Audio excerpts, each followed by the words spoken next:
Hello hello hello hello welcome to punch Prabhakar. పోరాటమే తెలుసంట, పరిపాలన తెలియదంట. అబ్బబ్బబ్బబ్బబ్బా, పోరాటాల వీరుడు.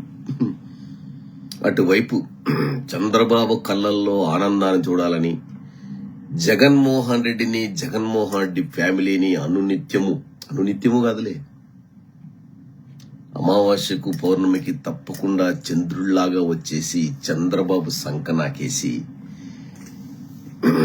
పోరాటం చేస్తున్నాను, ప్రశ్నిస్తున్నాను, చంద్రబాబు సంక నాకుతున్నాను, నేను బిస్కెట్లు తింటున్నాను, చంద్రబాబు భయపడుతున్నాను. మరి పెన్ డ్రైవ్ పెట్టుకున్నాడో ఏందో, మరి ఈడింత పోరాటాలు చేసేవాడు చంద్రబాబు అంటే అసలు భయపడి సుస్సు పోసుకుంటాడు. మళ్ళా జుట్టు గరేస్తా ఇట్లా పోనీ. అది పక్కన పెడితే ఈడు పోరాట సంగతి పెడితే మన జన సున్నాలు, అదే పిల్ల పిత్రేసిగాళ్ళు, మన వీర మహిళలు, అబ్బా వాళ్ళ యొక్క ఆరాటం చూస్తే నేను అప్పుడే చెప్పారు, హే అక్క ఆరాటమే గాని బావ బతకడం అనే టైపులో మీరు ఆరాటం పడాల్సిందే గాని ఈడు సీఎం కాలేడు, చంద్రబాబు దగ్గర సంక నాకుతూనే ఉంటాడు అని నేను పదే పదే చెప్పా. ఇప్పుడు అది కాకుండా ఈ ఆరాటంలో పోరాటం చేసిన మన వినూత, ఈడు ఏదో పంచాయతీ చేస్తాను, దుప్పటి పంచాయతీ అని చెప్పి పాపం ఏదో వయసులో ఉంది,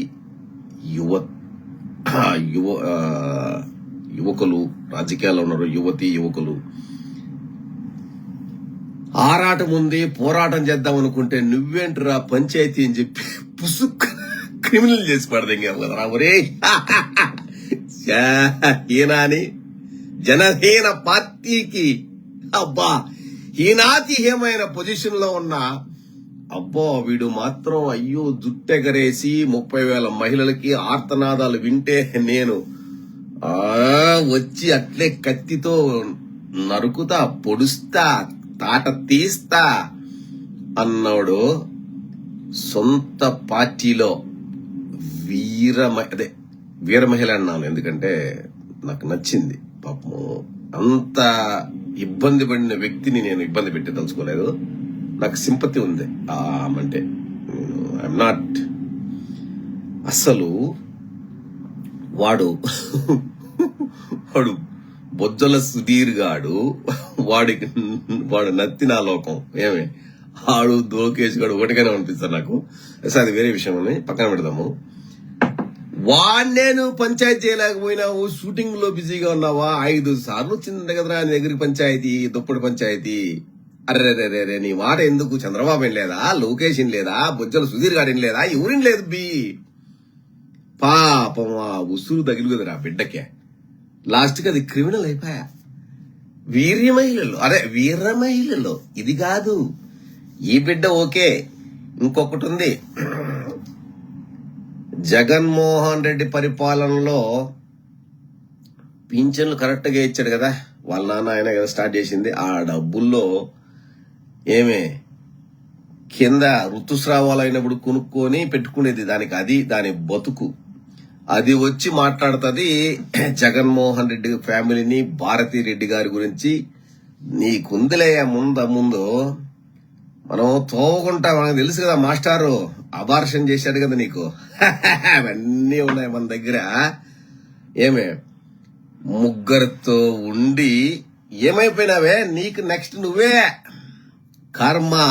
కర్మ ఫలితం అనుభవిస్తావు. అదిగా చెప్తున్నా.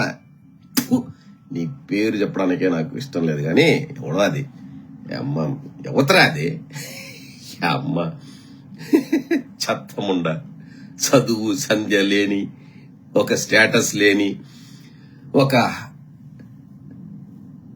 హీనసేన. అబ్బా జనసేన కాదు, జనహీన పార్టీ. అబ్బా అందరికీ ఉంది టైము, కాలం. టైం అందరికీ పలకరించిపోతుంది. ప్రతి కుక్కకు ఒక రోజు వస్తుంది కదా, అట్లా మీ అందరికీ కూడా ఒక రోజు వస్తుంది. అప్పుడు వినూత కోట వంతు అయితే తర్వాత ఉందిలే, మీకందరికీ వస్తుంది. రాసి పెట్టుకోండి. యుఎస్ఏ నుంచి పంచ్ ప్రభాకర్ సైనింగ్ ఆఫ్. రాసి పెట్టుకోండి. కర్మ ఎవ్వరిని వదలదు. వాడు నాగబాబు గారు వాడేమైనాడు రోయ్, వాడు కూడా తమ్ముడికి జాకీలేస్తాడు. వాడు అన్నప్పా, వాడు జాకీల కోసమే, ఒక్క జాకీనే అసలు అంతే. వాడేమైనాడు, వాడు అదృశ్యం అయిపోయా. ఏమ్రా నువ్వు చేయలేదు, 6 రోజులు పొడుగు ఉండవు, పంచాయతీ చేయలేకపోయినావా సుధీర్ గారి దగ్గరికి పోయి? అరే మరి రాష్ట్రాన్ని అంతా ఒంటి చేత్తు తిప్పుతా అంటారు కదరా అన్నదమ్ములు ఇద్దరు. ఆ పిల్ల అంత అయోమయ స్థితిలో ఉంటే పాపము, నీ అమ్మ హీనసేన ఎందుకురా మీ బతుకులు, మీరు నీ అమ్మ ఎందుకురా బతుకుతారు? రేయ్, నీళ్లు లేని బావిలో దూకండే. జనసున్న పల్లె పిత్రేసుకలందరూ అరుస్తున్నారు. నీళ్లు లేని బావిలో దూకండ్రా. పార్టీ ఎందుకురా పెట్టడము? చంద్రబాబు బిస్కెట్లు వేస్తే సంకర హక్కుంటూ పరిగెత్తే ఎదవలకి పార్టీలు ఎందుకు, మళ్ళీ జుట్లు ఎందుకు, జుట్లు దువ్వుకోవడాలు ఎందుకురా? దరిద్రం. ఈ అమ్మ ఆంధ్రప్రదేశ్కి పట్టిన దరిద్రంలో మీరు చెత్త నా కొడకల్లా.